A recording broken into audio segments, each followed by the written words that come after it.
Hello everyone, welcome back to our channel. पिछली class में हमने रेस्पिरेटरी सिस्टम का इंट्रोडक्शन, फंक्शंस और स्ट्रक्चर ऑफ रेस्पिरेटरी ऑर्गन्स पढ़ा था। आज की क्लास में हम physiology of respiration, muscles of respiration और मैकेनिज्म ऑफ ब्रीदिंग को बहुत ही इजी लैंग्वेज में समझेंगे। ये टॉपिक यूनिवर्सिटी एग्जाम्स और विवा दोनों के लिए बहुत इंपॉर्टेंट है। तो चलिए लेक्चर शुरू करते हैं। Topics covered: 1. Physiology of respiration. 2. Types of respiration. 3. Muscles of respiration. 4. Mechanism of breathing. 5. Inspiration. 6. Expiration. 7. Difference between inspiration and expiration. Topics 1. Physiology of respiration. Physiology of respiration is the study of how breathing occurs and how oxygen and carbon dioxide are exchanged in the body. Physiology of respiration का मतलब है ये समझना कि breathing का process कैसे होता है और ऑक्सीजन और कार्बन डाइऑक्साइड बॉडी में कैसे एक्सचेंज होती है। Respiration is a continuous process that occurs through out life. Respiration एक कंटिन्यूअस प्रोसेस है जो जन्म से लेकर जीवन भर बिना रुके चलता रहता है। Every cell requires oxygen for energy production. Body की हर सेल को एनर्जी बनाने के लिए ऑक्सीजन की जरूरत होती है। Carbon dioxide produced during metabolism must be removed from the body. जब बॉडी एनर्जी बनाती है तो कार्बन डाइऑक्साइड वेस्ट के रूप में बनती है जिसे लंग्स बाहर निकाल देते हैं। Topics: second, types of respiration.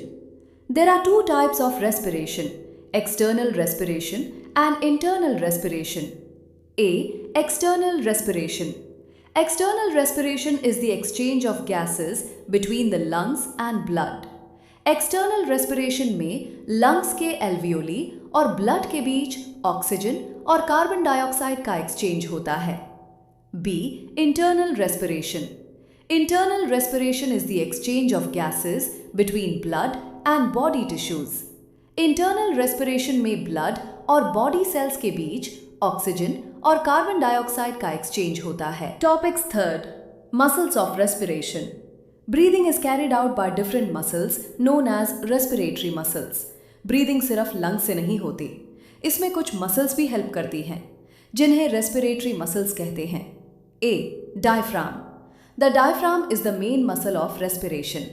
Diaphragm respiration की सबसे इंपॉर्टेंट मसल है। ये लंग्स के नीचे डोम शेप में होती है। During inspiration, the diaphragm contracts and moves downward. जब हम सांस अंदर लेते हैं, diaphragm contract होकर नीचे चली जाती है। During expiration, the diaphragm relaxes and moves upward.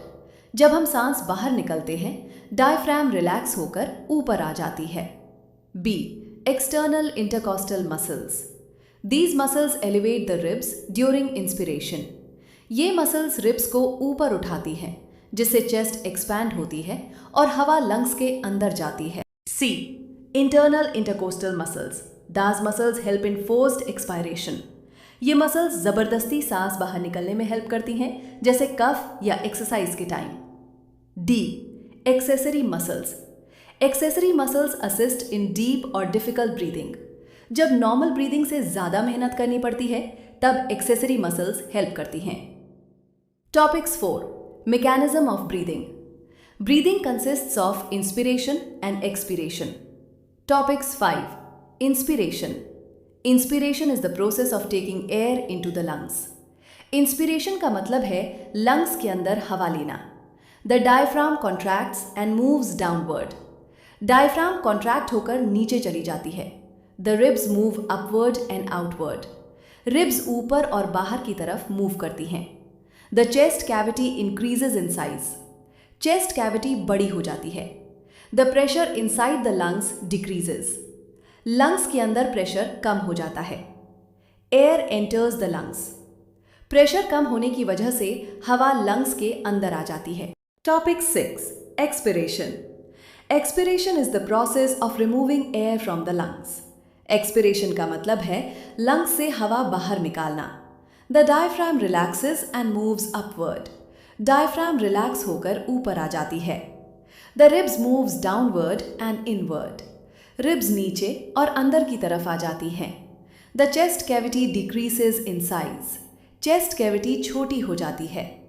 The pressure inside the lungs increases, lungs के अंदर प्रेशर बढ़ जाता है। Air is pushed out of the lungs, pressure बढ़ने की वजह से हवा लंग्स से बाहर निकल जाती है। Topic 7, difference between inspiration and expiration. Inspiration, expiration. Air enters the lungs, air leaves the lungs. Diaphragm contracts, diaphragm relaxes, chest cavity expands, chest cavity becomes smaller, pressure decreases, pressure increases.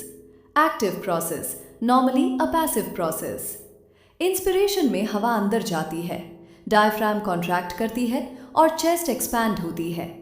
Expiration में हवा बाहर आती है, diaphragm relax करती है और chest अपनी normal position में आ जाती है। Exam points, main muscle of respiration, diaphragm.